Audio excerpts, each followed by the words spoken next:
the sake of time, we'll get started. So I'm just going to share the screen from my side now.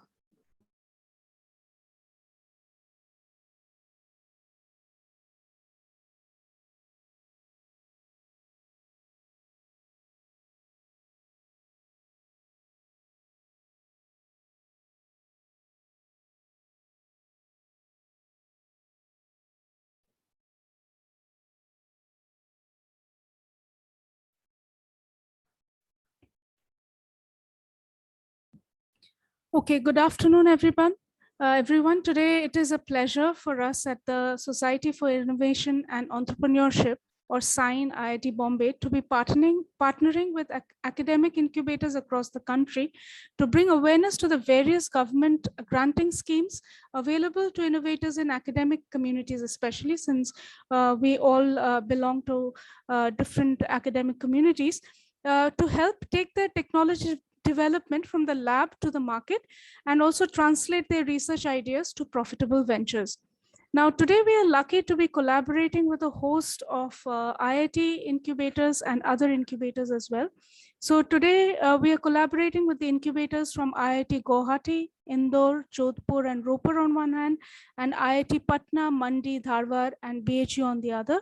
We also have the Kavitri Bahinabai Chaudhary Northern Maharashtra University Center for Innovation, Incubation, and Linkages joining us today as well. Now, once our presentation is over, you can post or during it, you can post your questions in the Q&A box, and we will try to resolve them at the end of the session. Any unanswered questions can be redirected to us over email for further clarification. Now, through our session today, we will cover some government funding schemes appropriate for academic innovators with a special focus on BIRAC's Biotechnology Ignition Grant, or BIG, for those innovators who are active in the biotech domain.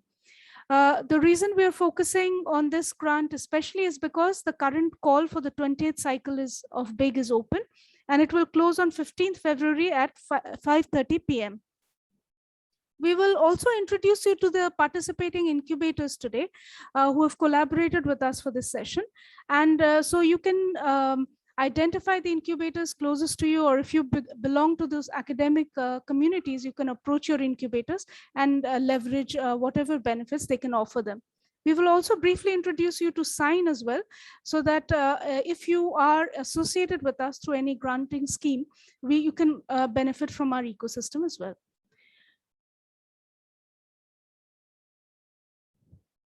First off, it's the incubator at IIT Guwahati, which envisions an ecosystem where entrepreneurs and innovators have access to cutting-edge infrastructure and mentoring support for a unique incubation experience, and also to nurture their entrepreneurial skills and create deep impact with their innovations. Now, they have a broad focus from healthcare to traditional and modern biomaterials, industrial biotechnology, as well as harnessing the rich flora and natural resources that are abundant in the northeastern states. They have several startups across these domains at different levels of technology readiness. Through them, you will not only have access to their resident technical experts and state-of-the-art R&D facilities, but also market access to mentorship and acceleration support as well.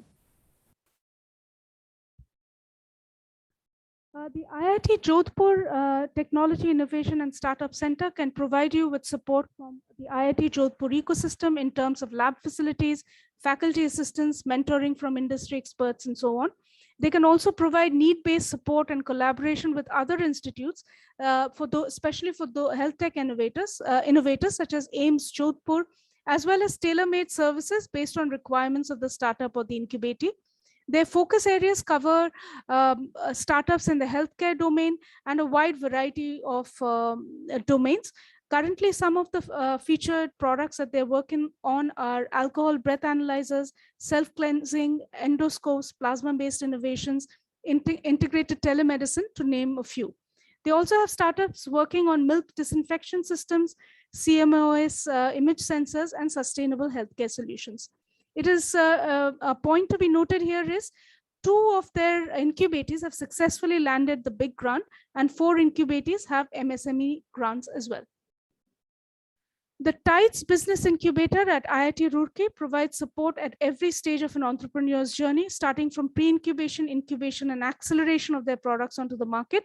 Assistance is provided through business and technical mentorship, provision of seed funds, IP filing, and OTT support, as well as access to the TIDES Ignition program. Their focus areas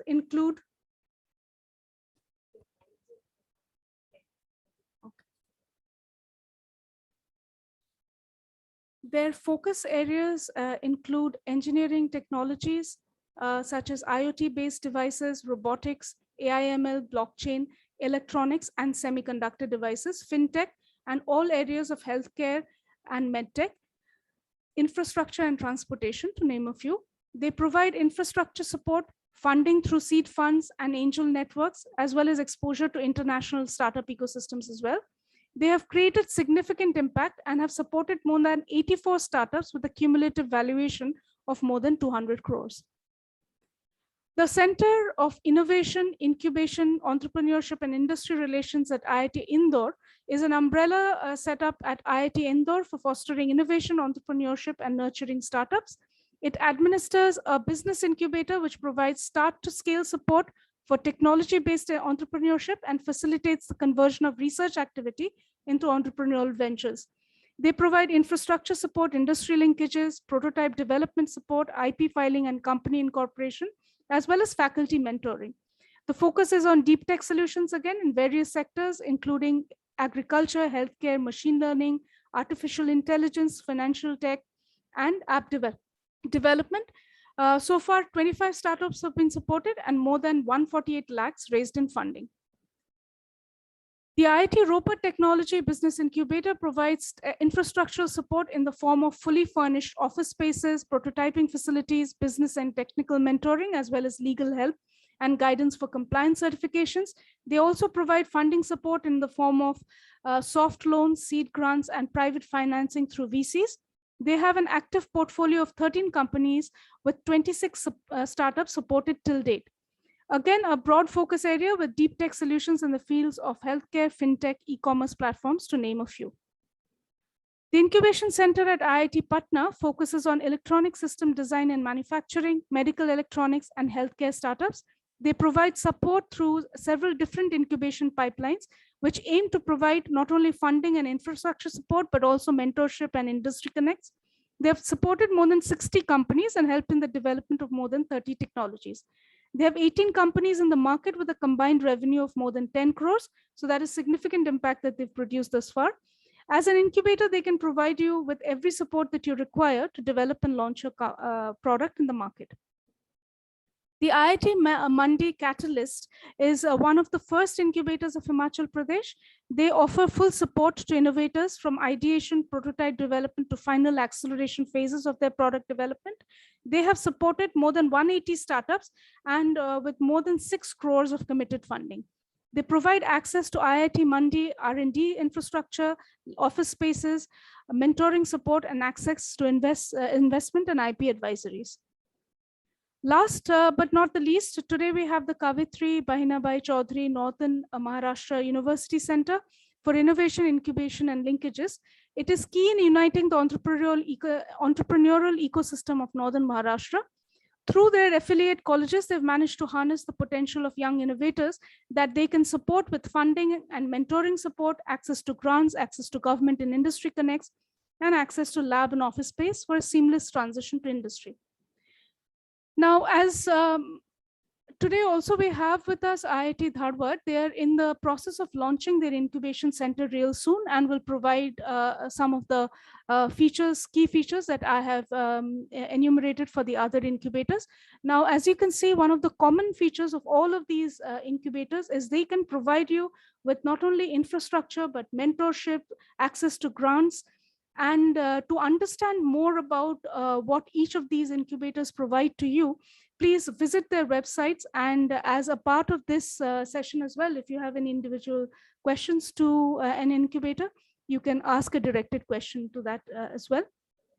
Now, it is very key for grants such as the Biotechnology Ignition Grant to have a good incubator support, because an incubator will not only provide you with a space to work and access to its infrastructure and other network, but it will also help you in follow-on fundraising and handhold you throughout throughout the launch of your or the progression of your venture, let's say.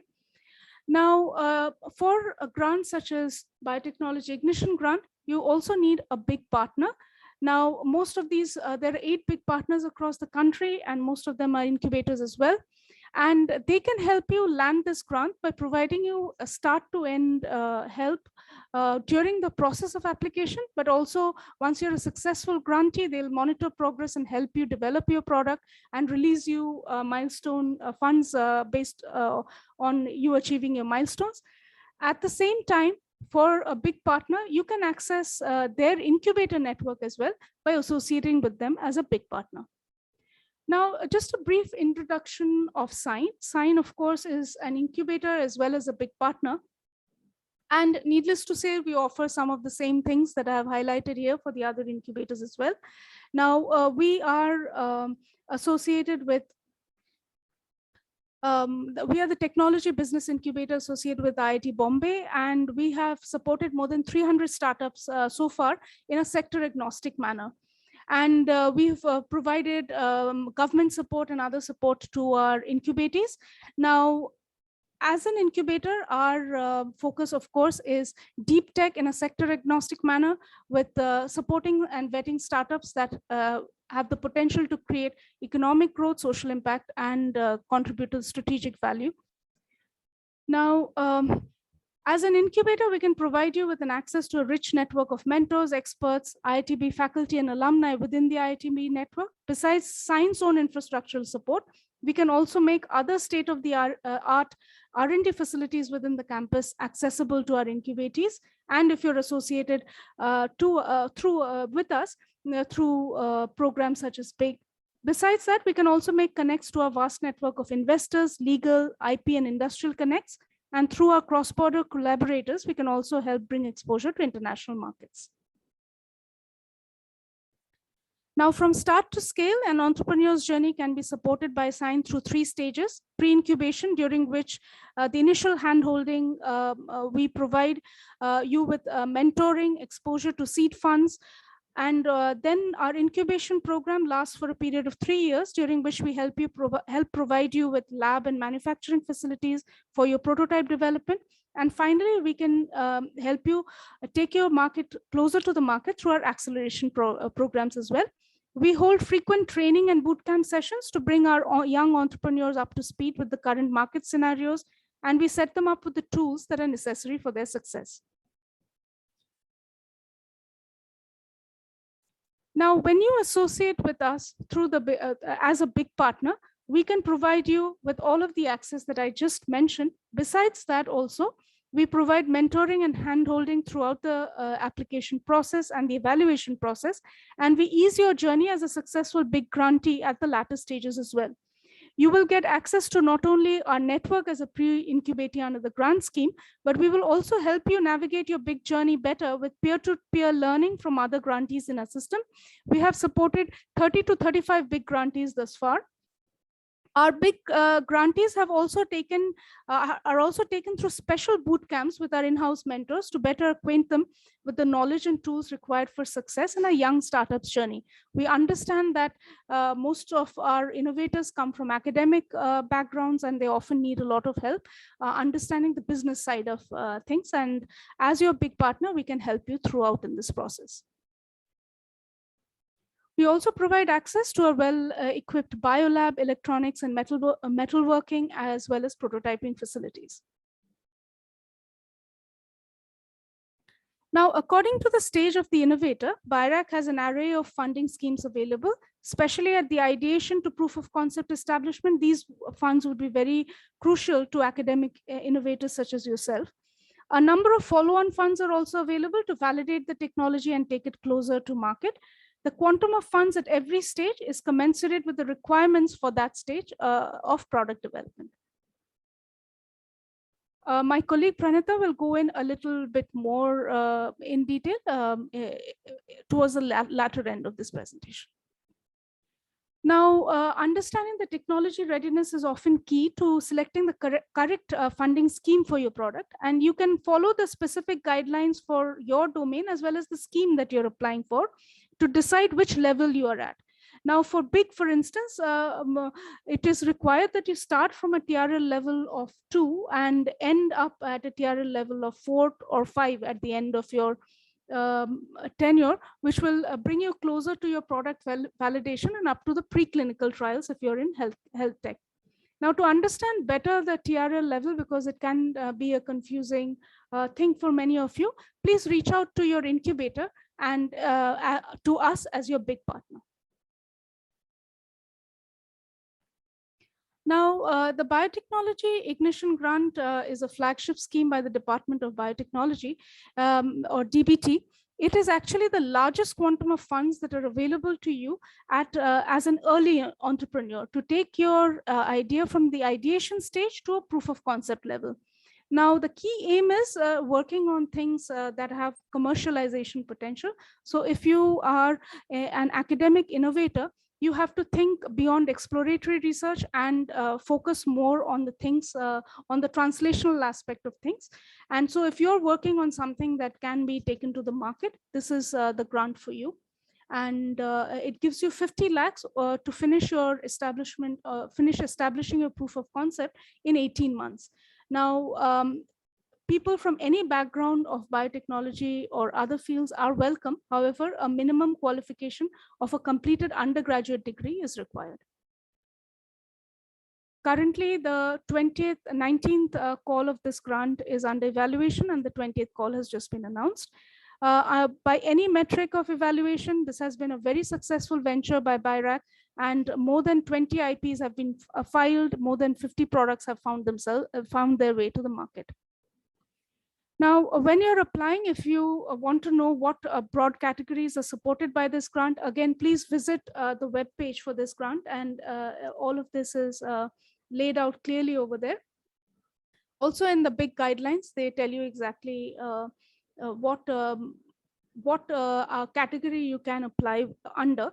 And if your solution is in a slightly nebulous area of biotech, and you would like to know if you are eligible for this, again, you can reach out to us and we'll help you figure out which scheme you're the right fit for. Now, there are several categories under MedTech, which cover medical devices, diagnostics, drugs, drug delivery systems, and regenerative medicine, to name a few. There's also agriculture and allied themes that cover secondary agriculture, animal husbandry, aquaponics, and so on. There's also industrial biotech and environmental sciences covering waste management, sanitation, and clean energy solutions. Now, if you are developing a software solution that has a biotechnological application or serves any of these sectors, you can also apply. And like I mentioned before, you can reach out to us to figure out which scheme your particular innovation falls under. Now, you can apply both in the individual category and if you have already an incorporated company, in the company category as well. Now, there are a slightly different requirements for both. Now, for either of them, however, the principal investigator who's applying, or the innovator who's applying in either the individual or company category, has to provide a passport as a proof of nationality and should have completed their undergraduate degree, as I mentioned before. Completed their undergraduate degree, and so probably pursuing something postgraduate or having completed that as well. Now, if you're applying as an individual, again, you should not be holding stakes in any other eligible or ineligible biotech companies. Otherwise, you will have to apply through the company. You have to, because you don't have your own R&D facility, you have to get a letter of intent from the incubator where you intend to carry out your big project. Now, since this is an academic audience, it goes without saying that if you are either a PhD student, a postdoc, or faculty in an academic institution, to apply for this grant, you will require a no objection certificate. Now, this no objection certificate will cover a range of issues. First of all, as an academic, you will have your own academic duties, which the institute should be okay with you pursuing this on the side. Also, the IP that as a part of academia will go to your academic institution, there should be a clear IP policy that states that you can license that back to your company, because that is a mandate of BIC, that you have to generate fresh IP during the grant, and that company should lie, that IP should lie with the company that you formed as a mandate of the grant. If you're privately employed, you have to provide a declaration that once you have received the grant, you will quit your current employment and devote yourself full-time to executing a project. Now, if you're a company, from the call date, in this case, this is January 3rd was the January 1st was the call date for this year. Your company should not be more than 5 years old. If it is, then it is ineligible for this scheme. Also, you have to share the shareholding pattern, and other company financials and documents will also be required for you. But as a company, being an immature company or less than 5 years old is the criteria for you. Also, the PI should hold a minimal amount. The exact amount has not been specified by RAC, but they should hold some amount of shares in the company.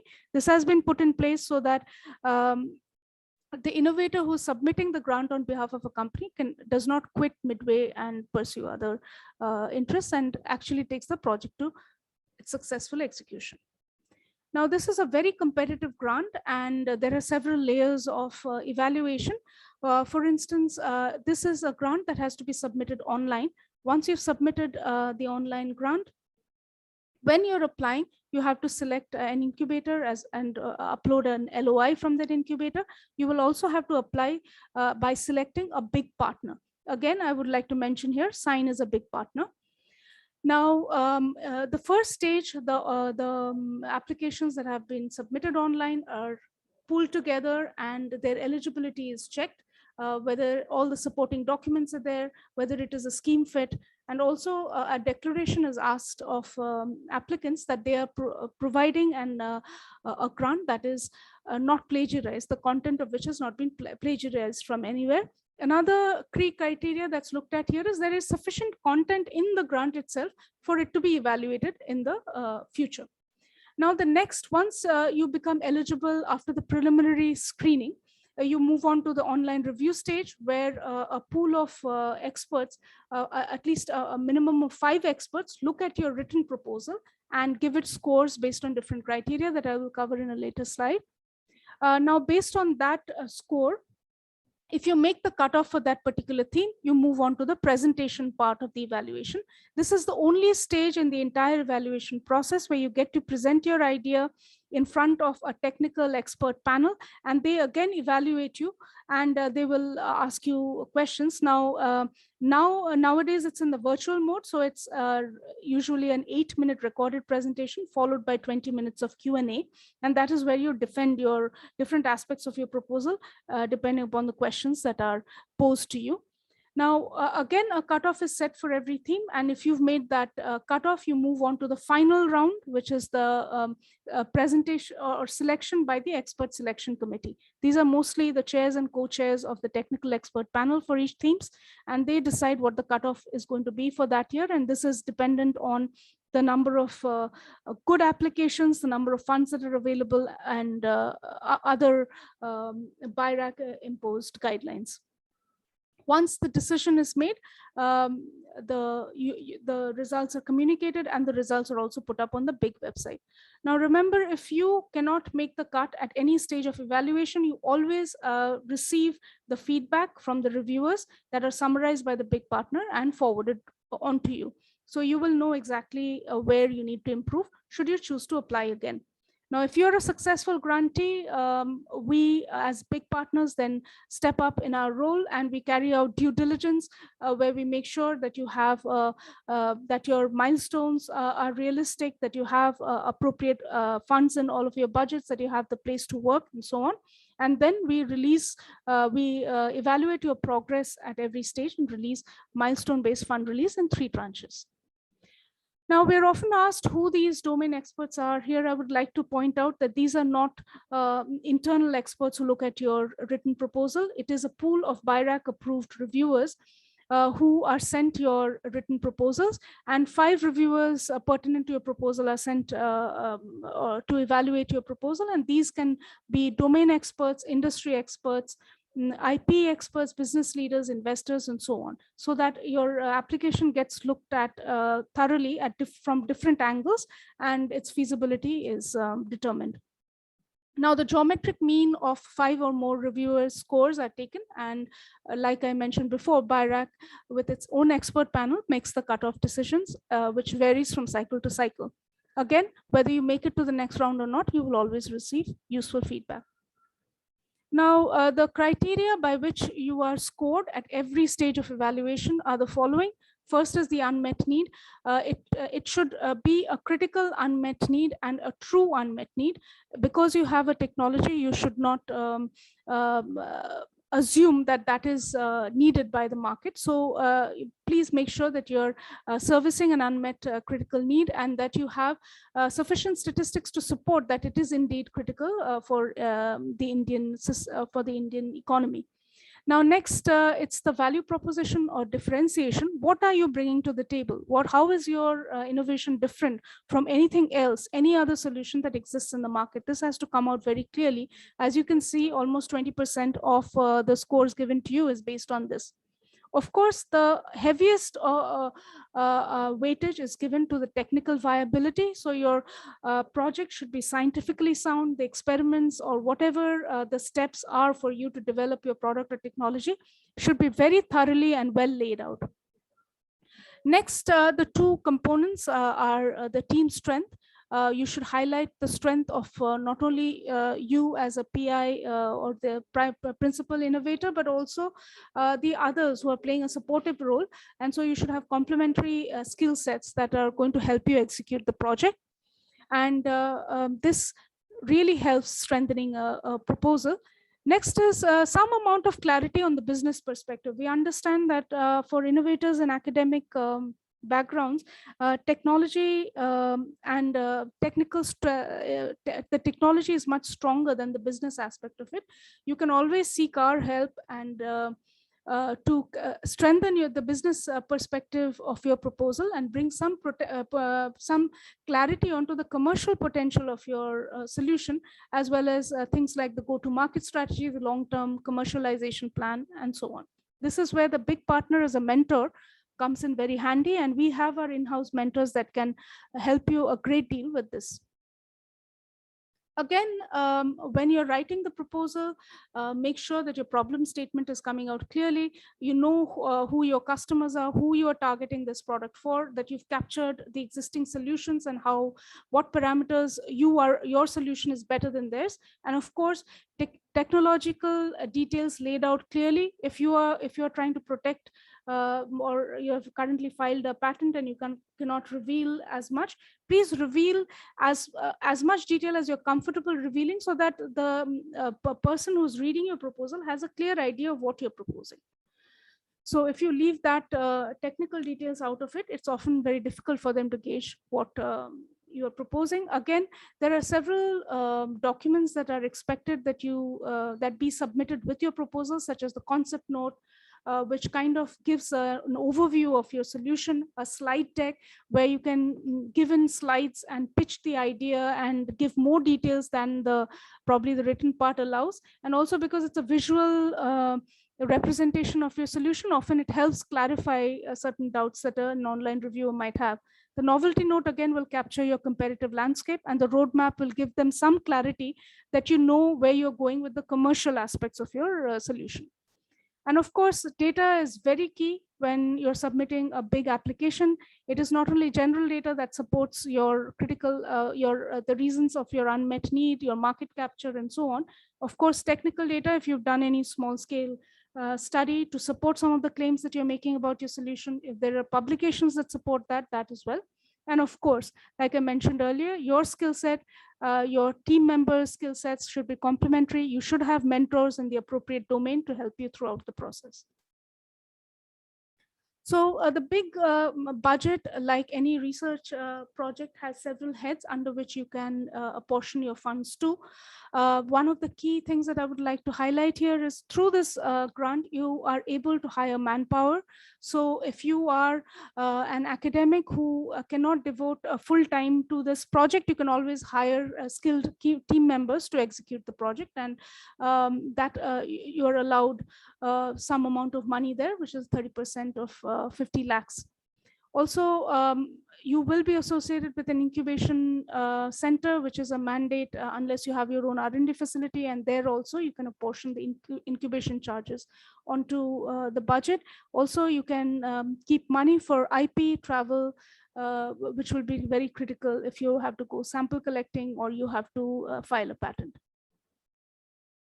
Now, there's a royalty clause that has been very recently introduced. Here, once you start making a revenue or you are going to generate some amount of money by transferring your technology, you have to pay 5% royalty until you match the amount that BIRAC has given you, which in your case could be any amount up to 50 lakhs. Just a few key pointers before I hand over the session to my colleague, Dr. Pranita. Please, this is a very involved process. The application form itself is quite huge, and so with several sections that need to be filled up properly. So please start your application process early. Don't wait till the last minute. Get all the necessary documentation that you may need. If you have any questions regarding your big application, kindly reach out to us and apply through us as a big partner, and we can provide you with all the help. With that, I'm handing over the session to Dr. Pranita.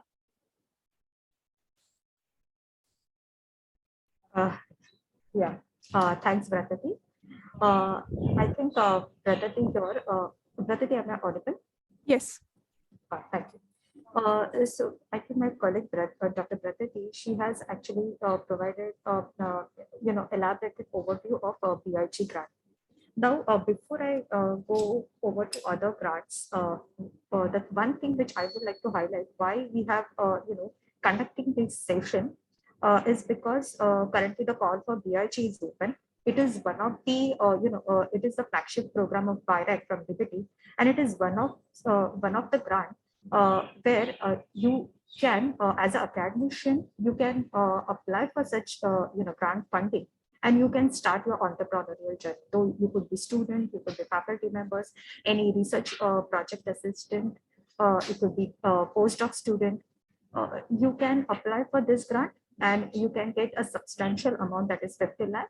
And this is one of the grant. Not all grants from the different ministries allow you to hire manpower. However, this is one of the grant where even Pratati highlighted that you get to hire people and you have a chance to expand your team. So one of the important aspect for a startup is to have a good team around. Because you alone cannot do everything, because startup is not just R&D process or technology. You have to validate the technology, you have to talk to people, you have to talk to your end users, clients, get feedback. So you need a huge team for that. And this is a good way to start with BIG grant, because you then with this you can hire people and support your startup. And why we started, why we are having this session in the first week of January is that because, as Pratati mentioned, this is a very extensive process of application, writing a proposal, because in this application, it's not like any research grant proposal, but here you have to even you have to write about your feedback when you are talking to your clients or end users, so that you have to identify your end users now at this moment. You have to gather a data. You have to finalize how you are going to validate your technology. The details can be, all these details can come to you later. But you have to give some kind of an overview to your reviewers that you are aware about how you are going to take this technology forward, because this grant is all about commercialization. So translational research, which can convert into some kind of a tangible or intangible product or technology, which can be commercialized going ahead. So with this, I'll also brief about other project, other grant funding opportunity as well. So Bradati has basically mentioned about the BIG.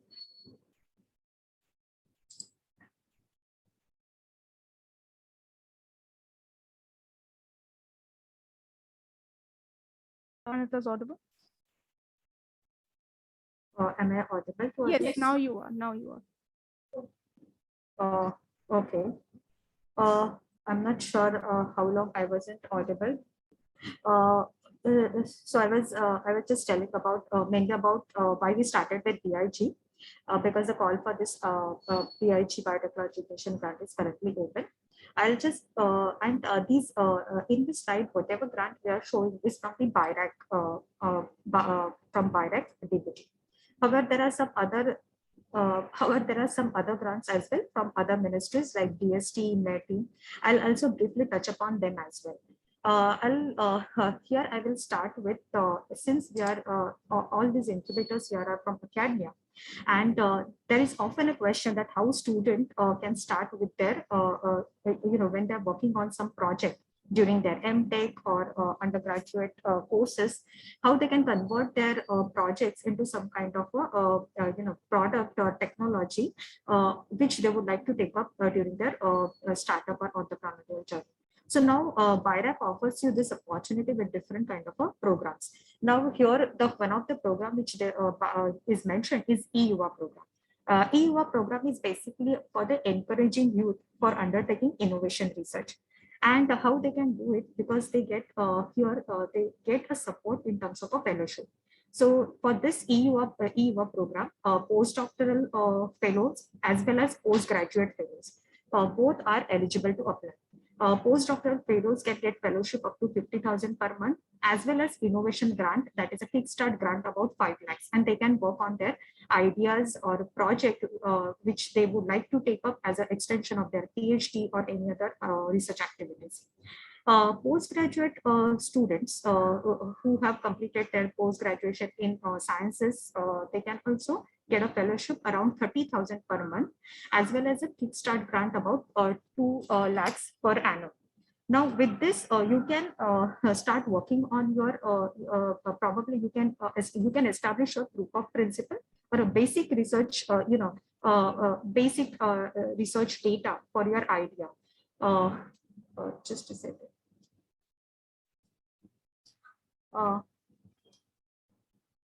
Sorry, because of my mask, probably I was not audible earlier.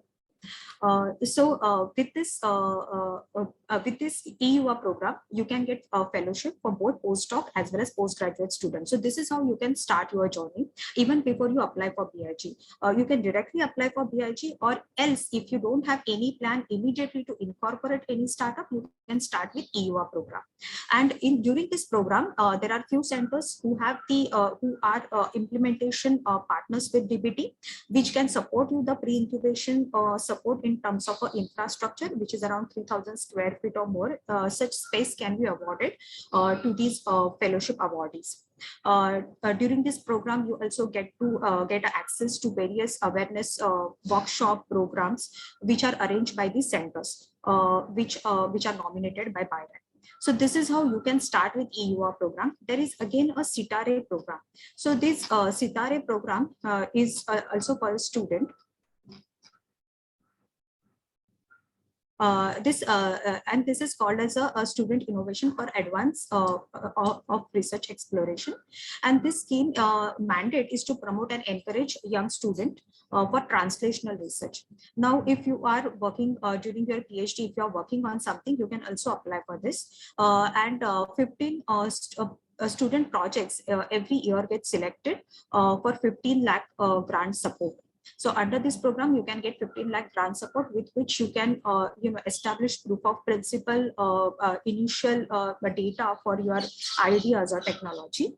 You also get incubator support during this. So the infrastructure support is also available in case a team is working on such project.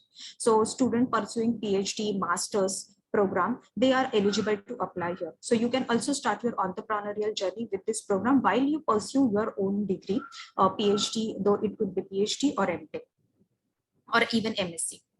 So going ahead, BIG is the flagship program of BIRAC, and Pratati has already explained about it. So if you are there are various Sitare awardees who have got this 15 lakh, startup fund, with which they have established their proof of principle or initial work, and they applied for a BIG. So when such students or such entrepreneurs or innovators, they apply for a BIG grant, they have a better chances to get such grant because they already have established some kind of a proof of principle, or shown that this technology is visible through such grant programs. Of course, there is a seed fund which is also available for startup. Now, this seed fund is not directly available given by the BIRAC to startup, but this seed fund is given to the incubators, and incubators provide support to the startup in form of a seed fund.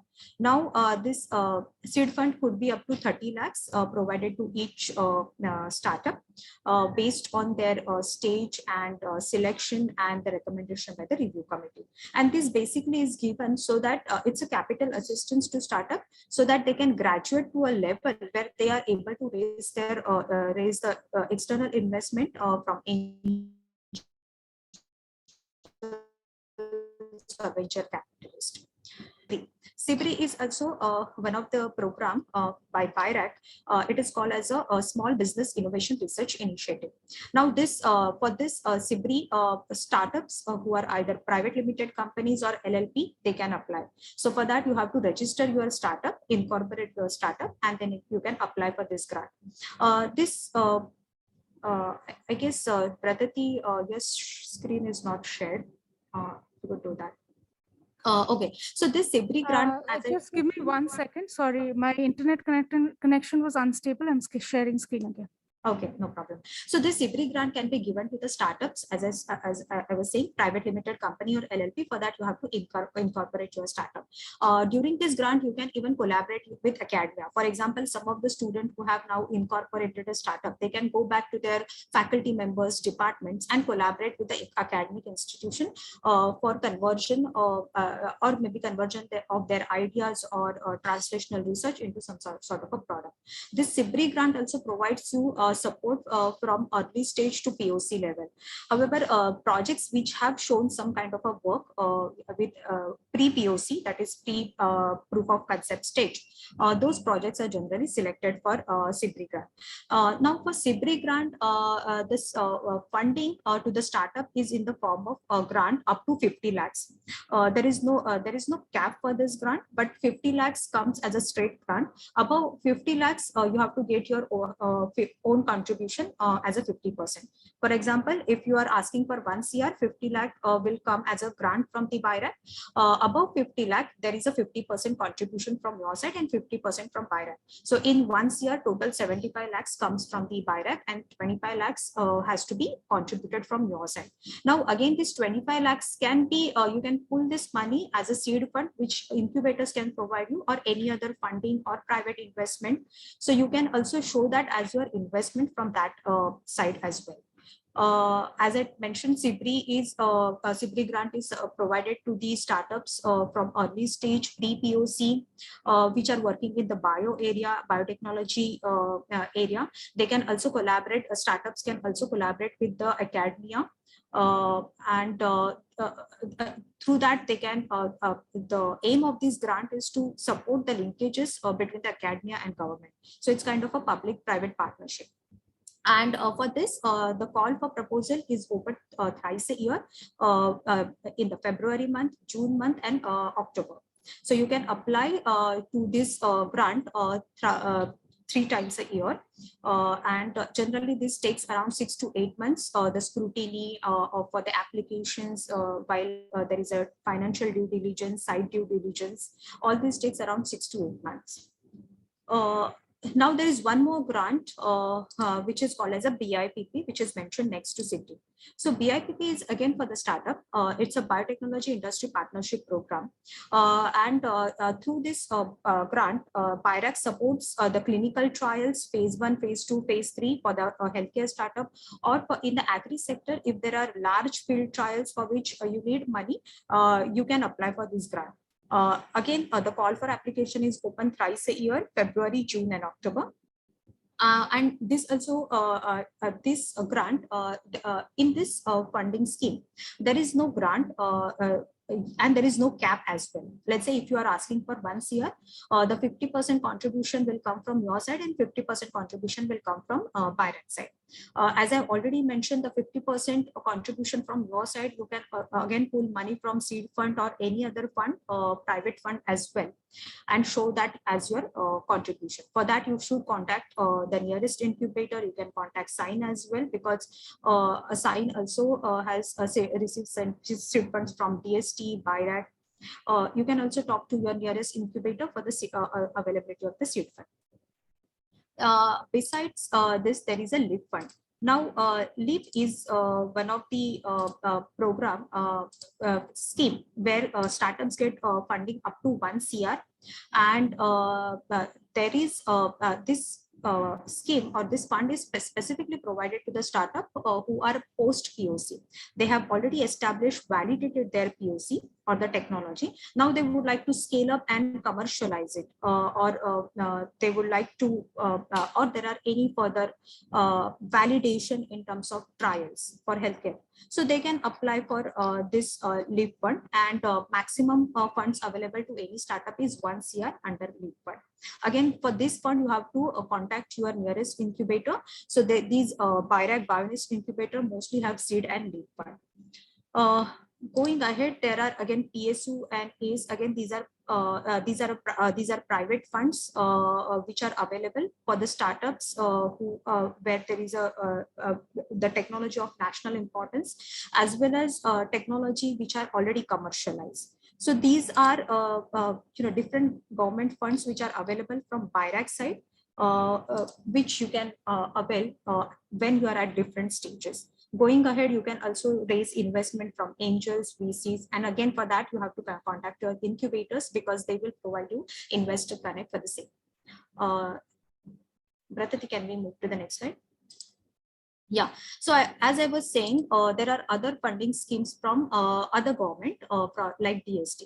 Now, why we are talking about this fund right now is that when you would like to apply for BIG, that is Biotechnology Innovation Grant, it gives you a substantial amount, that is 50 lakh. Now, since this grant says that it can support from ideation to POC stage. However, nowadays only idea does not get supported, because it is so competitive that every cycle receives around close to 1,000 applications, and the selection rate is around 7 to 8%. Thus, the reviewers would like to see, or panel members or committee members would like to see some kind of a initial work where you show that this kind of a technology is a feasible technology, this work is a doable work, or this technology or research can convert into some sort of a tangible or intangible product. Now, how you can do that? As I understand, you are sitting in the academic unit, and you don't have access to the funding if it is for startups or entrepreneur to become entrepreneur. So I have already shown you some basic grant funds program from BIRAC. Along with that, there are some programs from NIDHI as well, that is DST, Department of Science and Technology. It's a NIDHI Prayas grant and NIDHI EIR grant. So this NIDHI Prayas grant gives you up to 10 lakhs. And if you're undergraduate student, there was a question in the chat box. I'm an undergrad, I think undergrad student, and can I apply for BIG? So the thing is that you cannot apply for BIG, but you can apply for NIDHI Prayas grant, and you can get a kickstart grant amount like 10 lakhs, with which you can establish your pre-POC work or proof of principle kind of a work, initial research work, and show that this work is feasible. With this work or the data from this grant, you can go to BIG grant or review committee and show that work, and you can easily get that BIG fund. So this kind of a funding scheme like NIDHI EIR, NIDHI Prayas, this gives you a small amount of fund with which you can start your work. And that is why we thought it will be a good idea to collate such funds here and show you that these kind of funds are available to you, even though if you are an undergraduate student. Of course, NIDHI EIR is for the graduate student, and it's a fellowship which you get to establish or make your prototype, and you can start with the ideation phase. There are again, similarly, they are tied to EIR and grant from METI, that is Ministry of Electronics and Information, from where you also get 4 lakhs and up to 7 lakhs grant. But these are for ICT based product. Let's say if you are working in the healthcare area and you are making some kind of a hardware where you can show these components there, then you can also get these grants. Again, they can start from idea to prototype level. And during this Nidhi Prayas and Nidhi ER grant, you have also get access to the labs which are available, which are established with the DST fund through by these incubators. So you also have access to the labs to make your prototype. Then again, similarly, there are Nidhi seed fund, which could go up to from 30 lakhs to 1 CR. And again, this is when you establish your POC and you are scaling up, you get this fund. Similarly, a seed fund from METI, which is up to 40 lakh, is also available. Again, there has to be some ICT based component in that. As I told you, in healthcare, similarly, let's say I'm working in the veterinary or any bio-related area, but if I'm making some kind of a prototype and if I have some ICT based component there, I can apply for this seed fund. There is one more IDEX challenge, which for which sign is associated with Defense Ministry, and these are like specific problems statement which are provided for from different defense units, and they float these problems and open a challenge, and they invite startups to work on this problem. They provide grant fund. These are complete grant money up to 1.5 CR. However, later, in some cases, they will be also asked for a matching contribution as well to solve these problems. And these are reviewed time to time by the defense ministries while working on this. Can we move to the next slide? So these were grants from the DST, Department of Science and Technology. These are from BIRAC. I've already spoken about this. Yes, since we are talking to people from academia, I would like to highlight one grant here, that is a PACE program. And this is basically for the faculty members. Faculty members who are interested in doing research which could translate into some kind of a product. However, faculty members do have concern about incorporating the startup immediately.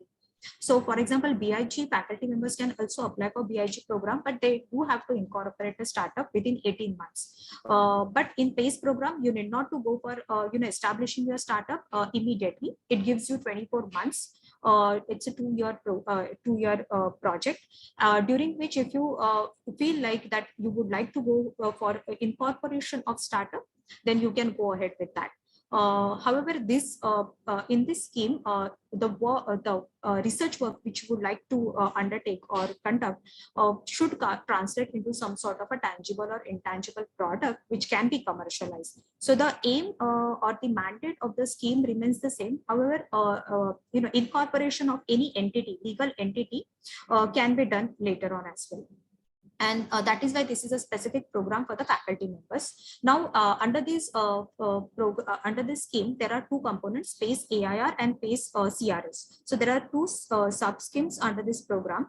PACE AIR is basically when you are doing some research and it is not really at a stage where you can do validate that research or validate the data or the product which is coming out of it. So then you apply for the PACE AIR program, and this is like to promote a development of proof of concept for a process or a product with or without involvement of an industry. So during PACE AIR scheme, you can get associated or form collaboration with industry or startups or LLP. Or you can work on the idea on your own as well. Duration for the project, as I already mentioned, is 24 months, and the fund support is 50 lakhs. It's a grant money. So total support is 50 lakhs comes as a grant. The other scheme, that is PACE CRS. This scheme, you apply for this scheme when your technology or product is ready and you would like to validate it. Now, in this case, you have to form a collaboration with the industry partner. It could be startup, LLP, private limited company, and they should be able to validate your technology. And that is why you form a collaboration with the industry partner. So that comes under a PACE CRS scheme.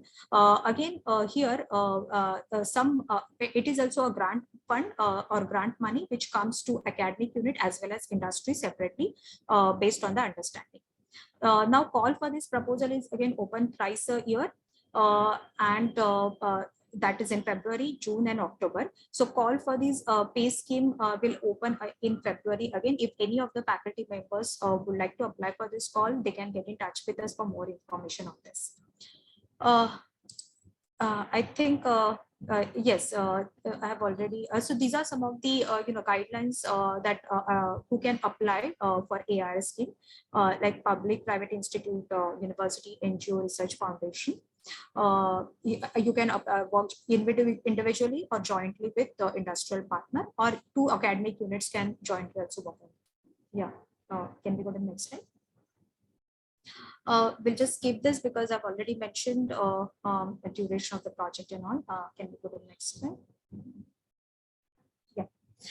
Okay, so I think that's it from our side regarding the various funding opportunities which are available for the people or the people from the academic units, students, faculty members, research associates, postdocs, undergrads. If you would like to get any more information about this grant scheme, or even if you want to formulate your application for any of the grant scheme, we can provide one-on-one mentoring support for that. As a BIG partner, I would like to highlight one thing here before I hand over session to Pradhati again and we open the session for Q&A. I would like to highlight one thing here is that all the applicants who would like to apply for any of these grants, though it is BIG, CIPRI, PACE or anything, the incubator support can be sought from the nearest incubator, and you can apply through us as a BIG partner. You can get information through us as a partner. For these schemes, we can provide you information. We can help you for writing your application. We can put you in touch with experts. We can help you resolve your queries regarding any documents, eligibility criteria.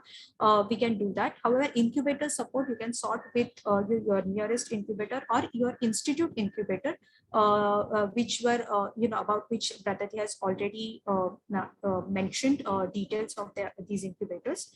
These representatives from these incubators are also here with us. If you have any question to them, you can please raise your hand. You can write to us for any queries on sign_big@signiitb.org. This is our email address where we get all the queries regarding BIG program or any queries related to any BIRAC program as well. You can also contact us because we are going to conduct a lot of informal Q&A session to handle queries for any BIRAC program, specifically for BIG, because the call for this is open now. And if you have any such queries, do write to us. We would like to discuss with you if you have any queries to apply for this grant. I think before I hand over session to Pradhati, I forgot really while talking. We have one grantee here from the BIG program who recently received the so this is the 20th cycle of BIG, which is call for which is open now. We have a grantee from 16th cycle who got the BIG grant. He is the awardee of a BIG grant, and we invited one such grantee here so that you can talk to him, find out more about the grant. I'm going to quickly invite Dinoj here for a quick chat regarding the BIG grant, and then I'll hand over the session to Pradhati. Yeah. Hi Dinoj. I'll quickly introduce Dinoj here. Dinoj is BIG grantee from 16th cycle. Dinoj applied with Sign as a BIG partner. He is not incubated with us, but he applied with us as a BIG partner. and he is a director and co-founder of Medcure Private Limited. Dinuj incorporated this entity after he received approval from BIG, Spirac for BIG grant. But he was basically the masters. He had done masters in designing in industrial design form at IDC at IIT Bombay. He is a BTech in mechanical engineer from Calicut University, Kerala. He is certified safety professional, 3+ years experience in the offshore petrochemical industries. He has couple of years experience in industrial design and project management at Betic IIT Bombay. So he was working with Betic, which is one of the unit at IIT Bombay, and during that time he was working on his idea for which he applied to BIG. Now he is also awardee of BIG 16 cycle. He also received Nidhi Prayas grant, which I was talking to you that how you can leverage other grants as well. So he got Nidhi Prayas grant for solution which is different than BIG, but it is very related to BIG product. He is also selected for GDC Incubate at Madras. He was also selected for our cross-border program, that is AIT. He was also mentored in the Stanford Seed Training Program. This is kind of a support which incubator can provide to any grantee. With this, I welcome you, Dinuj, here. Thank you for joining us. Yeah. Thank you, Pranita, and for the introduction. And very good afternoon to everyone. And I find myself few years before attending such sort of programs with SIGN. And I would say I was a technocrat in the sense I did my bachelor's in mechanical engineering. Then I was like a hardcore technology enthusiast and a product designer. So I did my master's in industrial design from IIT Bombay. So the beautiful part of IDC IIT Bombay, the department, is that it is just in front of the one of the largest program halls at IIT, where almost all the entrepreneurship programs or almost all the programs which are hosted by SIGN happens there. So when I was a student doing the masters from my first year onwards, probably Pranita ma'am or they won't be knowing about, but I have attended almost all the programs. So that was the beauty of the ecosystem.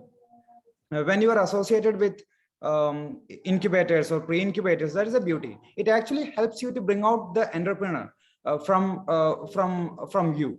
So that is very important. See, there are people who are born entrepreneurs or born businessmen, but I was never such sort of person. And whatever I have learned, and I am right now learning, it's all by collaboration, and it's all by asking all the stupid questions and being associated with the right people. So that is very important. So I hope, like most of you students as well as there will be faculties, all of us are really into hardcore technology, right? Or we will be so passionate about the technology. So for people like us, the first thing, incubators or centers like SIGN or Betic are very important, because they help us to transform our mindset to think from a technocrat to an entrepreneur. That is very important.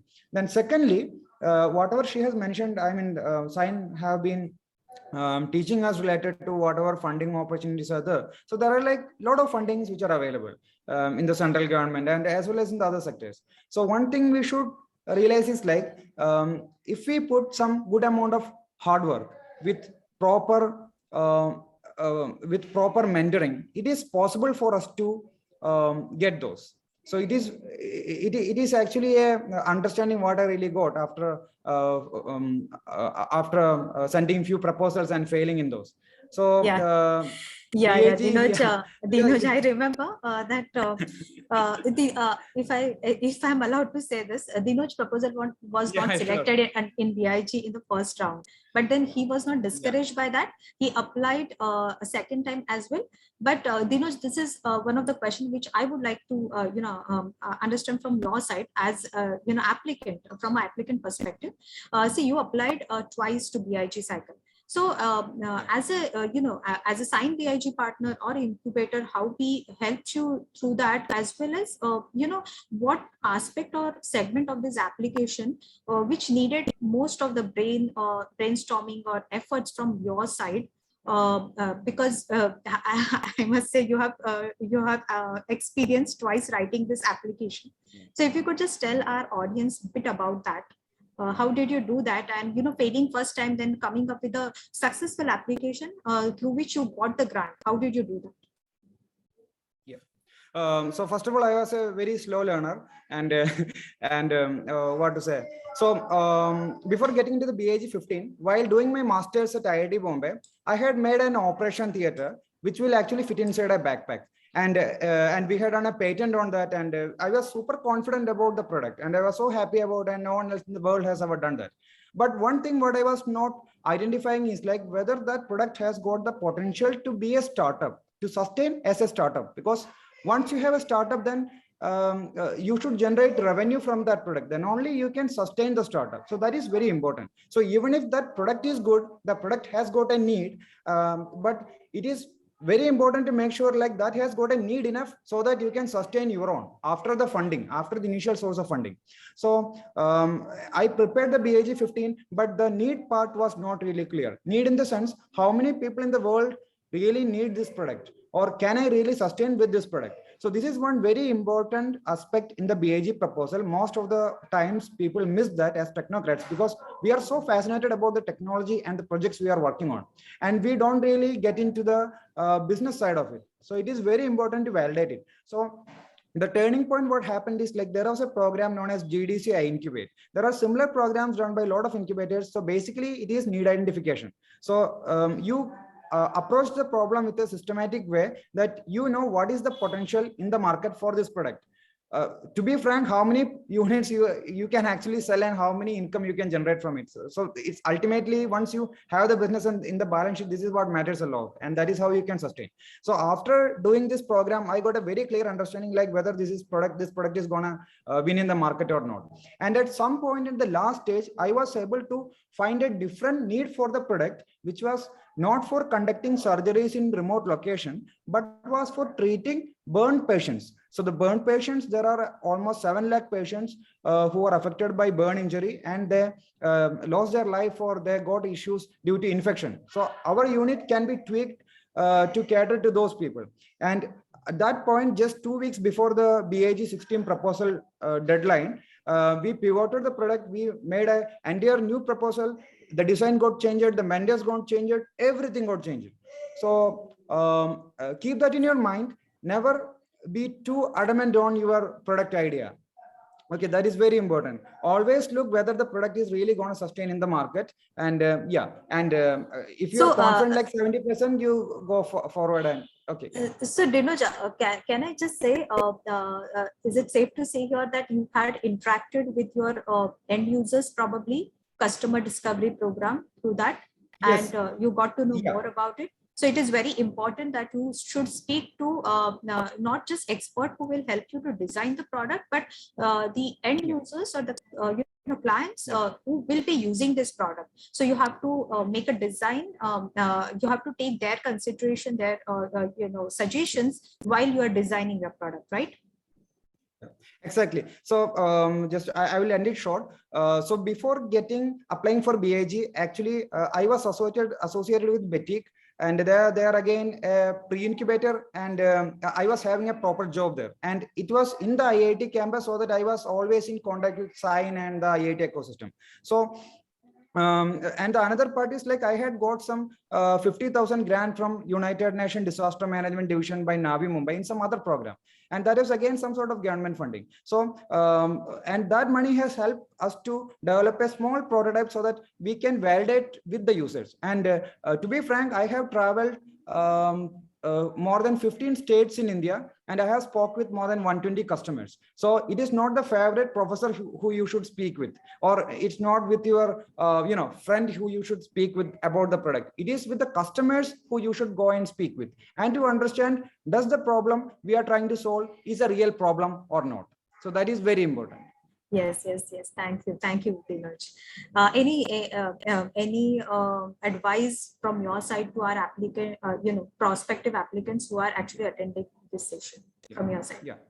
So to be frank, never go with any standard formulas. If you go to YouTube, if you go to any sort of mentoring or training program, they will teach you a lot of steps, lot of formulas, but never go with that. Try to understand what they are trying to say. Try to understand the meaning of it. And finally, the 5 minutes before the jury panel, there is a technical round where you will have to present with them. So at that time, that 5 minutes, it is between you as a presenter and as an entrepreneur, as a professional with the jury panel. That 5 minutes matters a lot. So if you really have some cut and copy things in your life, that won't help. So you will have to define your own PPT, your own template, because ultimately this BIG 50 lakh rupees, it's a big responsibility what the government is entrusting on us. And we are addressable to the government as well as to the customers. So all the best to everyone. And feel free to contact for, Yes. Sure. Thank you, Dinoj. I think I'll just take key points from what Dinoj is saying. Is one thing is that you may have to pivot your product or technology after talking to your end users, clients, or experts. So you have to talk to these people while you are working on it. Right, exactly when you are writing your application, also you have to talk to these people, find out more about it. Then these mentor programs, small grants which are available to you, with which you can, if you come up with some sort of a research or a product or prototype, a very basic, you can validate that with your end users and get more feedback from there, and then you can apply for grants like BIG and all, and then your chances of getting such grant increases. And of course, incubator support, which is very important for you, as he mentioned, to support you to it's complete transformation when you come up from an academic unit. As I can also relate it to that, it's a complete transformation when you come to the startup side. So get in touch with your incubator. You can talk to us as a BIG partner.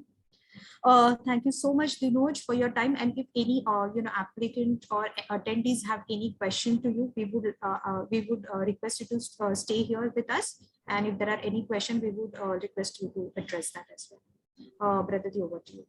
Thanks, Pranita.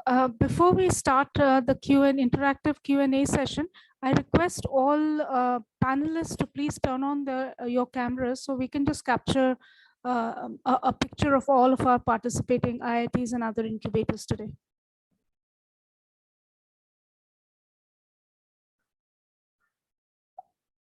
Kavita, Dr. Lamba, representatives, other representatives from IIT Roorkee and Monday and Patna. Dr. Lamba, please, if you could turn on your video. Thank you. Thank you. 1 second, we're just still waiting. So the IIT BHU representative, if you could turn on your video as well. Dinoj, you as well, please.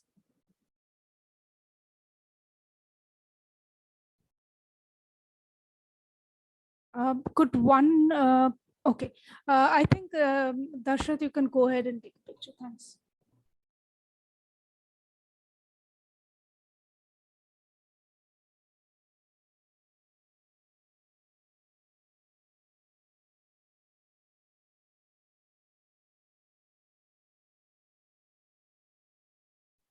Yeah, thanks, done. Thank you. Thank you all. You can turn off your videos, and now we open the session up for question and answers. So you can raise your hands if you want to ask a question live. We will also take the questions that are already in the Q&A box as well. I think, Brother, there is one hand raise from Vishwas. Vishwas, I think you're allowed to talk. Could you please ask your question? Yeah, thank you so much for allowing me, to ask for a question. The question is this, like there's a lot of government funding schemes, through which you can get a funding. In fact, I also got a confirmation from RKVY. They have granted me a fund. But the issue is this, like, these government people, like, they take too much of time, to releasing funds. In fact, from UP government also, like, I got selected, and after 2 years I got my fund, after 2 years. And for this RKVY, like, from last 1.5 year I'm waiting. Like it's almost 1.5 saal, and still like I've not got this funding. So like if that thing happens, so where we can go and to whom we can connect and to whom we can discuss? Because most of the time actually incubators also they don't listen. They say ki, like we cannot do anything because this is a government thing. Government people are taking much time. Like you can imagine like 1.5 saal. I'm still waiting Yeah. for my. Yeah, we understood. I mean, and I, as a researcher, or if I'm in your shoes, I'll be definitely someone who will get upset, frustrating that I'm not able to do my work, which I would like to do, and the precious time is getting wasted. Definitely, but I think last 1.5 year, which what we are seeing is that there is delay in everywhere with funds, and we have, COVID is the only thing whom we can blame here. But yes, we understand that. But the pandemic is basically a reason, at least for last 1.5 year. However, in other cases like pre-pandemic era, if we are talking to, generally what happens in the government funding scheme is that the review thing is very elaborated, and the due diligence part is also very elaborated. It takes a lot of time. After that, fund release generally takes 1.5 month. That is our observation with grants related or funds related to BIRAC, though it is BIRAC or DST. But now post pandemic, or even not, we can't say post pandemic, but during after March or April 2020, there is delay with everywhere. But what you can do is that you can write to your incubator through which you have got the funds. And as an incubator, we always try to talk to government representatives for this. However, during in this situation, we all have to be considerate, and yeah, that's it from my side. But we'll try as an incubator from our side to do best for startup. Yeah, that's wonderful. Actually, the story I was telling you, like from UP government, I got selected in 2018, and like then I got in 2020. So that was a Okay, big okay. time, guys. Yeah, it was different. So Anyway, wherever we are talking to this government representative, will we mention such cases if there are any, and we'll try to do that in future as well, Vishwas. But yeah, we have to give faith in the system, and we have to go with it. But we'll try as an incubator from our side, and I'm sure other incubators are doing the same. Vishwas, I just need a one question here. Okay, like, could you please suggest me, like, if something has happened like this, so where we can go and to whom we can ask about this? Yeah, what I can say is that the program. See, you must have applied to some scheme through some, either it is directly on the government portal, or either it is through some incubator, right? Right. If it is through incubator, then you have to reach out to incubator, head of the incubator or the manager who handles that program. You can write to them so that they can take up your query with the government, or respective or concerned government authorities. That is one way, or you can directly write to them, because most of the time the email addresses for the consent government authorities are also mentioned on their portal.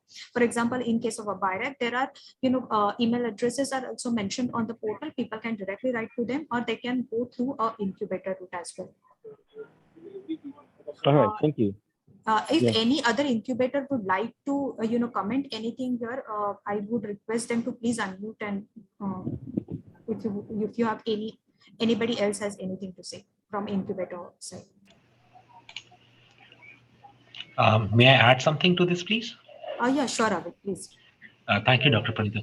So, Vishwas, I have a very valid question, and I see that this is turning out to be one of the biggest pain points in quite a few of the ecosystems that we have.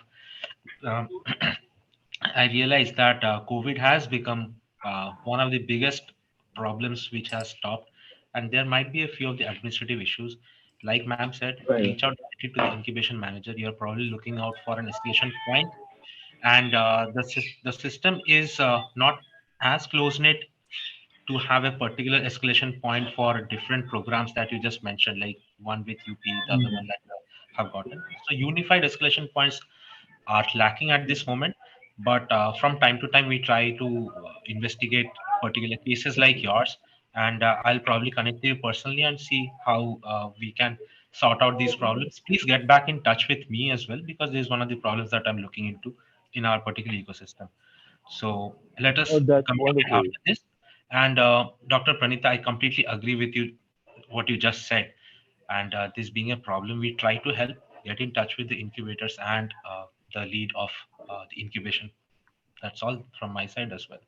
Thank you. Dr. Kulkarni wanted to say something. Thank you so Yes, much, yes. sir. I just need to mention that now we just discussed about the central government funding, right? Different schemes Right. by the central government ministry. Now, as being a representative or the incubator established by the Maharashtra State Innovation Society, I just need to mention that there are 17 incubators which are started from Government of Maharashtra. 13 are in the university campuses, state public university campuses. 2 are in the industry clusters, and 1 is in the engineering college. 2 are in the engineering colleges.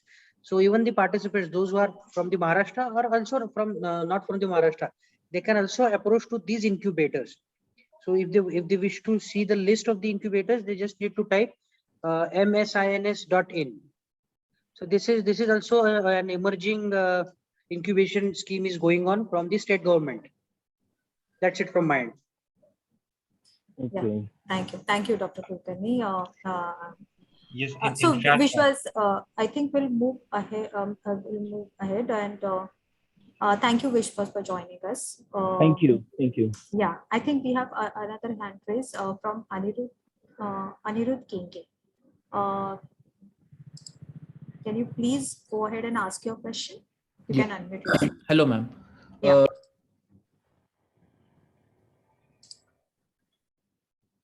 Yeah, I'm sorry.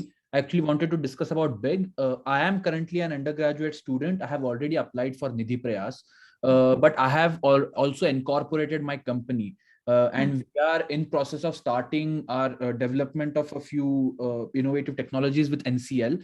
We have already done preliminary talks and we have developed proof of concepts with NCL. So is BIG something then? Am I eligible for BIG as a company? And can I apply as a company, even though me personally being an undergraduate student? Also, I have 2 teammates who are much older than me. So would that work? Like, am I eligible then? Okay. To answer your question, as an undergraduate, you are not allowed to apply, but you have other 2 teammates who are older than you. And I assume that they are they are graduate. So eligibility is a graduate. Okay. So Correct. then as a startup, you can apply as a startup for the grant, but PI, that is principal investigator, can be the other person who are graduate, or they may have other degrees, but they are basically graduate. So they can What if apply.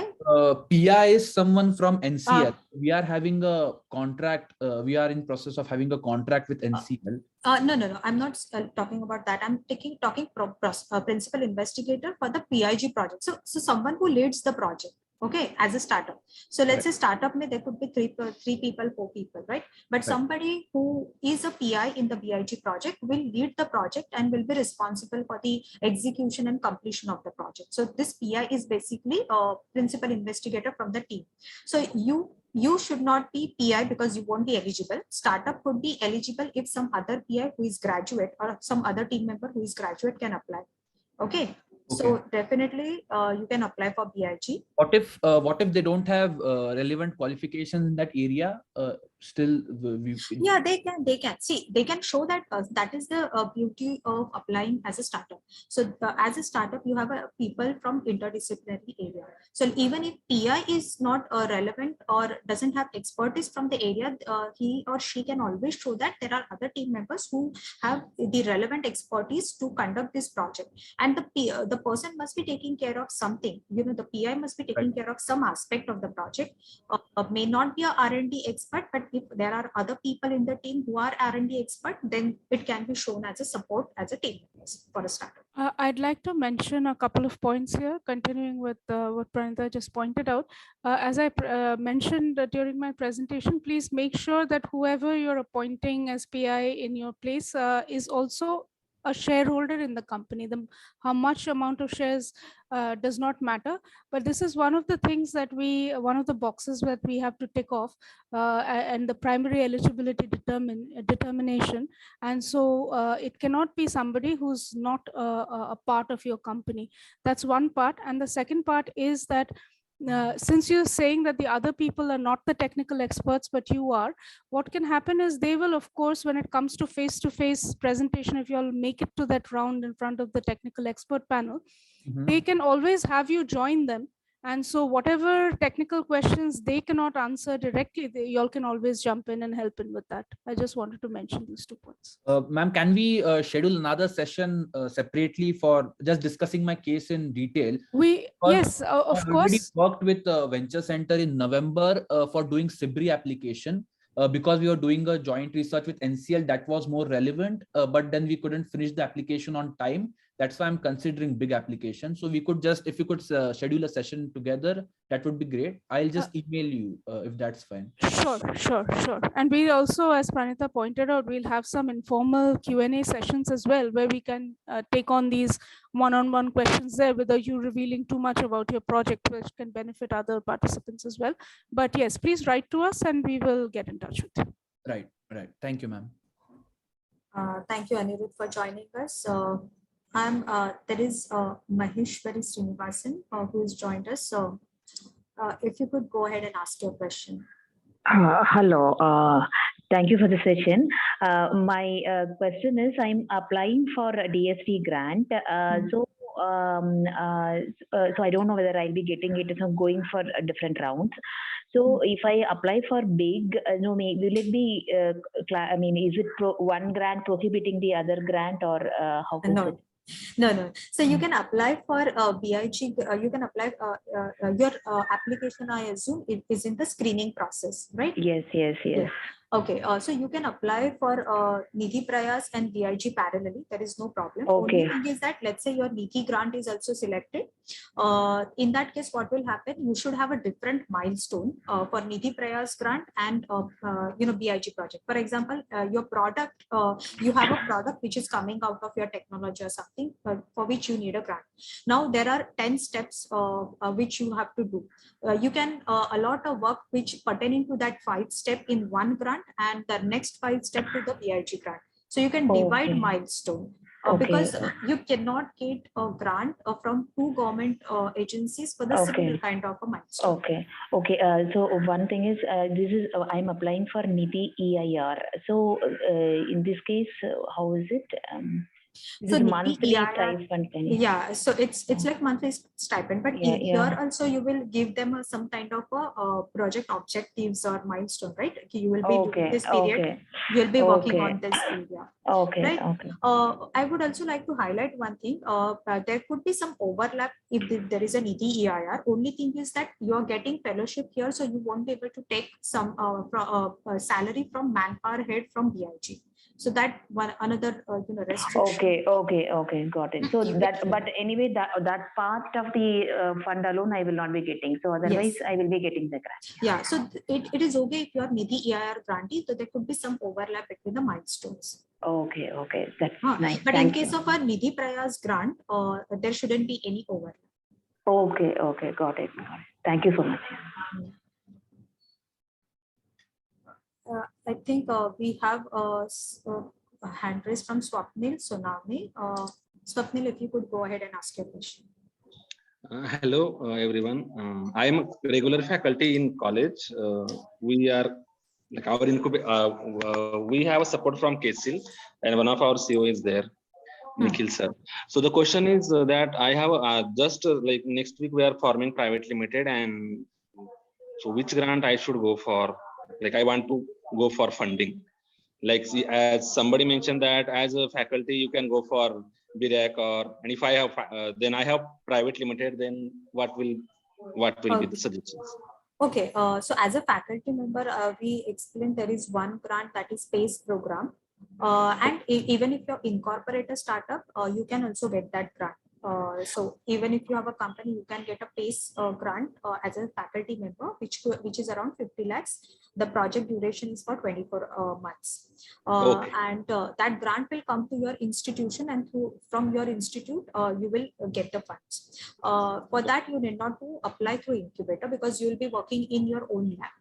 Now, if you are incorporating a startup and if you are working in any of the areas which Pratati has highlighted in her presentation in bio area, then you can definitely apply for biotechnology innovation grant. Again, you get a 50 lakhs there as well, and you are eligible as a startup also there. Since you have incorporated a startup, being a faculty member, sometimes panel members have questioned whether you would like to incorporate a startup or not. But since you will be incorporating a startup soon, so that question will not be there. So you can apply for BIG as well. If you have, if there are other grants as well, Nidhi Prayas grant, which are, small grants as well. That So, also you are so eligible. let me interrupt you that we have a prototype ready, like product ready for livestock, like cattle feed supplement, and we are characterizing it and trying to file IP. And meanwhile, we are going for PVT because since we have also fund from KSIL, small fund, seed fund. So I think as you were mentioning that I am eligible for PVT. So we are in the agri kind of. Yeah. So I think BIG will be the right fit here for this product. So we can, I think, discuss on this more on a separate meeting, of course, but BIG could be a right grant. I think if you could, write to us, we can arrange a separate session also. Sure. Thank you very much. Thank you. Thank you. Dr. Priya, you can go ahead and unmute yourself and ask a question. Thank you so much for this opportunity. I have just one question.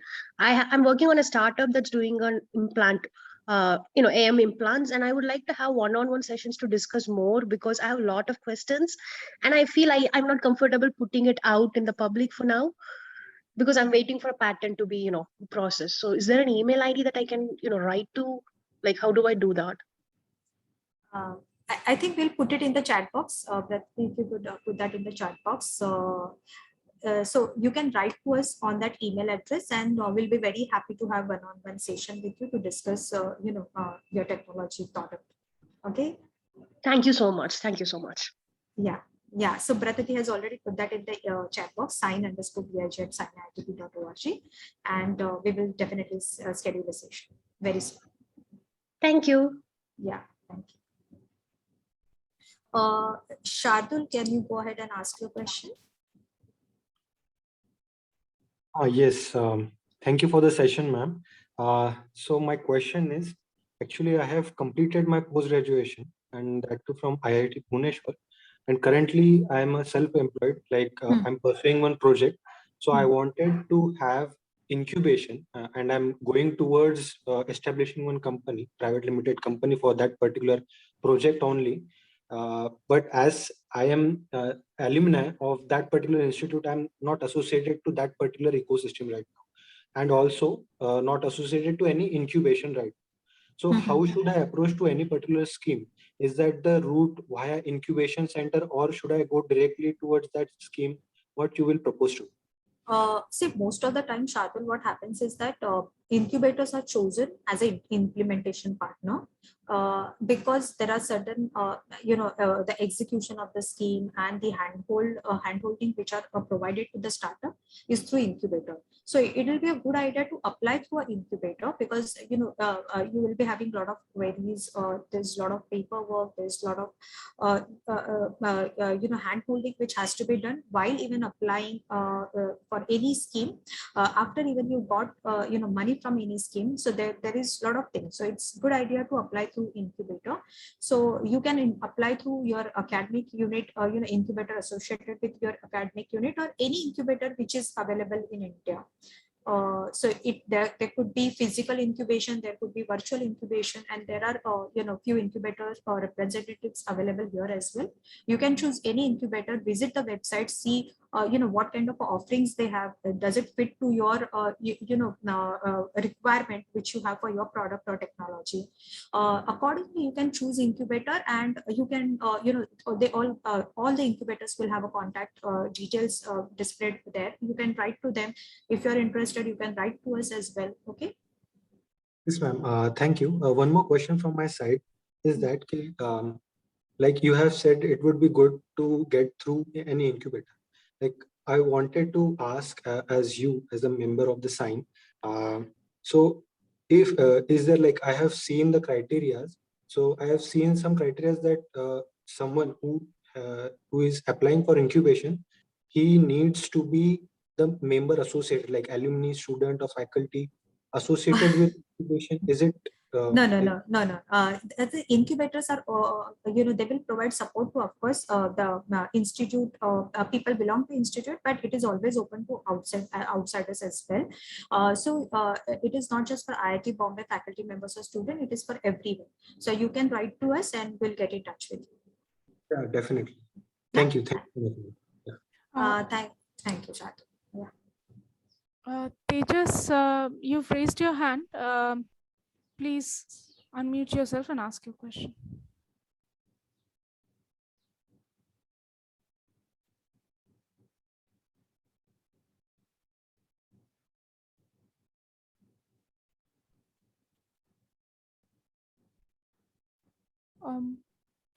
Hello, Tejas, can you hear us? You can unmute yourself.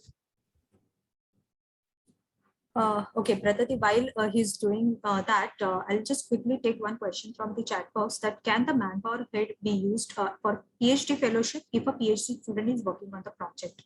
The answer is no. PhD fellowship already gives you some kind of see, that's why it's fellowship. So it gives you some support. So then you cannot, get funds from manpower head from BRG. In case what happens is PhD student has already to the fag end of their PhD, and then that time probably the fellowship is not there. That time you can show that the fellowship is no more, you are not getting fellowship anymore, and you can take money from the manpower head. But if you're getting fellowship, then you may not be able to withdraw money from the manpower head for yourself. But the employees which you will be hired, you can get funds for them from manpower. You will get the recording of this session, Deepak and everyone. There are a few questions on that. So this we will have. I think we'll upload this on a YouTube, and from there you can get this recording of the session. We'll also provide the link to all our partner institutions, so that you can also get in touch with them for the same. Hi, Tejas, if you can hear us, you can, because you're having some issues, you can just type in your question in the Q&A box, and we'll take it from there. There's a question from Ashutosh Pavaskar. As a newly registered company with ready POC and in the PMF stage, which grant is suitable? Presently, we are bootstrapped based in Pune, agri-tech product with good market visibility. I think if you're POC ready, then if you would like to validate your POC, in case if you would like to validate your POC, BIG still supports you. But in case there are other options like SIBRI and BIPV, which I mentioned, and since it is on the agri-tech, it comes on the bio side. So these could be a relevant, schemes, as well as you can approach incubators for the seed fund as well. So they can also provide you fund in seed support for your POC ready product. There's another question. Is it necessary that your product must have IP potential? What if the product can be found in other parts of the world, but there is a crucial need in the Indian market and you take that initiative? What I'll say is that as a government funding, when we are availing government funding, most of the program mandates is that it has to have an IP potential. Why? Because then you have an edge in the market. If it is not available in the India, that doesn't mean tomorrow that technology may not come to India. And that is why most of the time emphasis on given to the technologies, or support given provided to the technologies which can generate IP. However, in this case, you may not get selected under government funding, but there are other avenues. There are other avenues for take up this kind of a work. For example, you can license IPs from particular companies, and you can make products from that technology and sell in Indian territory. But there could be different funding avenues which we can discuss separately. Based on, we can understand your technology, your stage, and then we can suggest options for that. Yeah. There's a question from Bharat. He is an alumni of IIT Bombay. He has an idea for a medical device. To do the initial work, he wants to know what prototyping facilities in the campus are open now, because most academics are going online. I think Bharat, this Betic Center is available. Our own labs are open. During pandemic as well, we were never closed. So our labs were always open. All 3 labs were always accessible to not just IITB student, but outsiders as well. But when there were restriction, of course, people coming into the campus, the outsider, people who are outside the IIT campus, they could not access this facility. But the facilities are open. If you are in the campus, you can come and talk to us. You can get in touch with us. You can write to us, and we will help you with this. There's another question from Mr. Muddasani, who wants to know that he has an idea on biofertilizers, whether he is eligible for this program. And there's also Rajneesh Kumar, who wants to wants us to focus on a secondary agriculture area. Yes, definitely. You can apply for biotechnology ignition grant, as well as the other schemes which I also mentioned, CPRI, BIPT. All these will definitely support proposals or the startups working in this area. And secondary agriculture, for example, processing of anything which is coming out the agriculture. That can also be, for example, juices, innovative technologies or innovations for food processing. All this can also be fermentation, can also be considered here. I think we can discuss in our informal Q&A sessions. If you could come and attend them, that'll be great.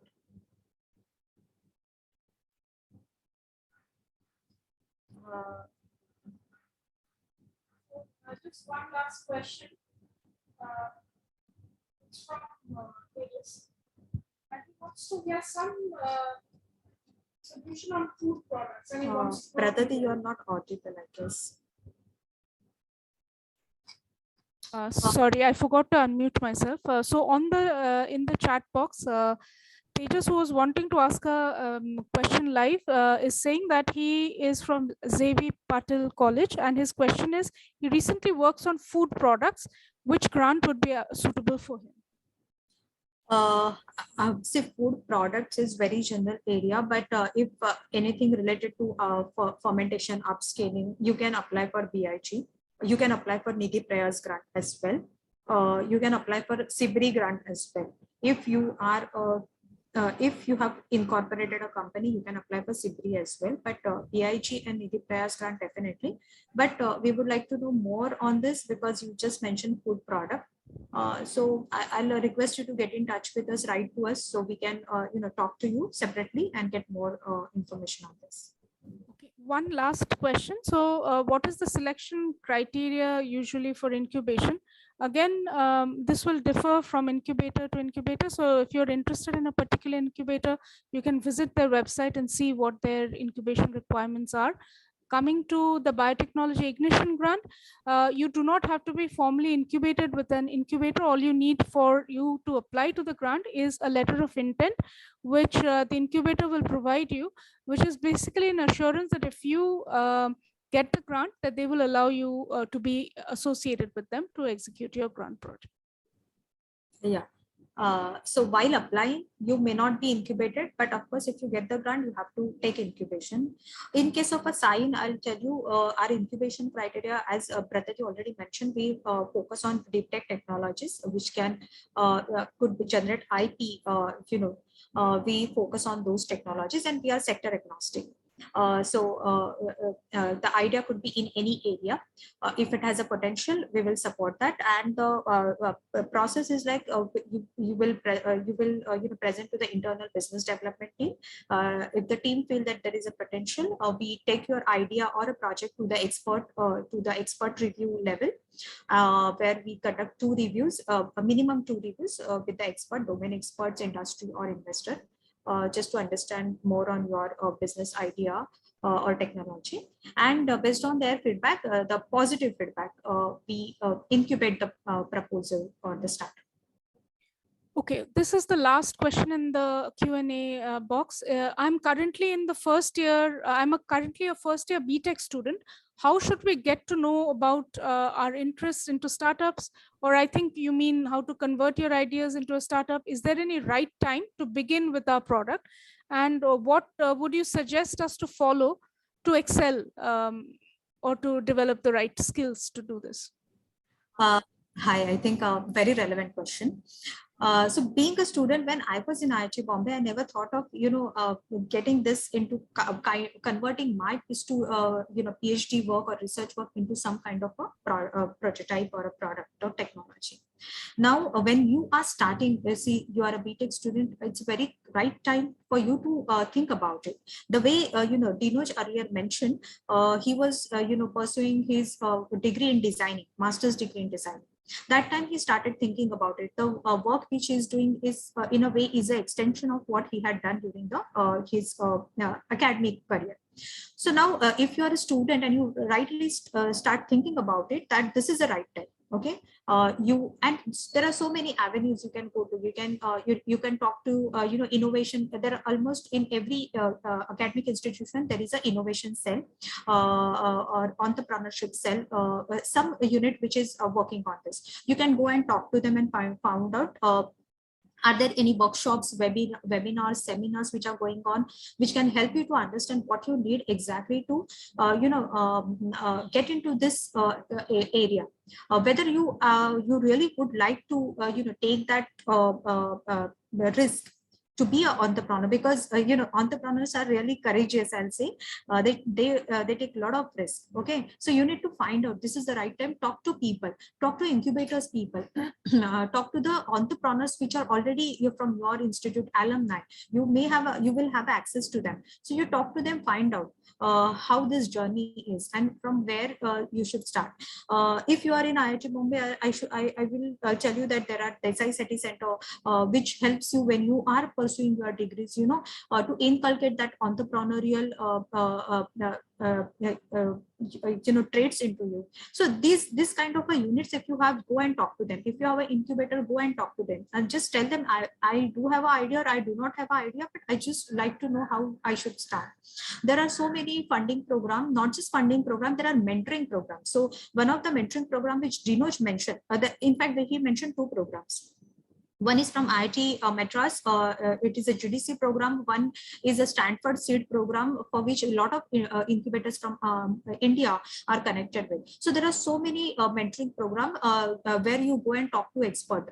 There are they invite a lot of expert investors, industry people to talk to you, and you get a lot of information there. And then you can understand how you would like to take your startup to the next level, or even incorporate a startup or something.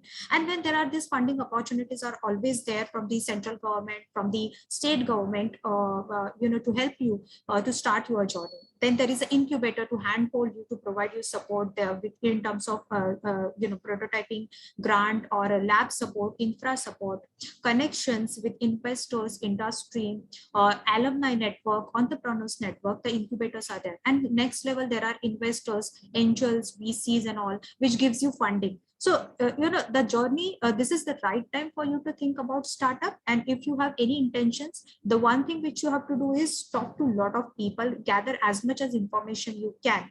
If you have an idea, talk to end users for that, technology which could become out of that. Find out whether it is relevant, if it is really needed or something. And at every stage, incubators can help you with that.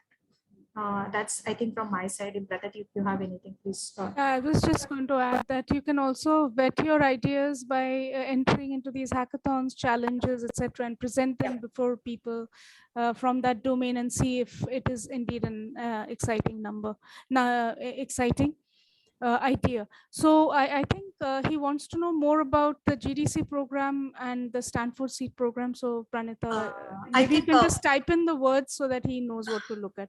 I think a best way is that, you write to us. I think we can connect you with the right mentors who are, there in this program. Who are part of these programs. Yes, and then you can directly talk to them. So do write to us. So I think we're way over time. So let's pull this together. And thank you, Pranita, for answering all the questions and steering the discussion in a very fruitful manner. First off, I would like to thank all of the incubators who participated with us today. Thank you for your valuable time and for spreading the word in your ecosystem and getting innovators to participate today. I would also like to thank the SIGN team that made this webinar possible, from our outreach, from our IT. I thank all of you who helped bring this together.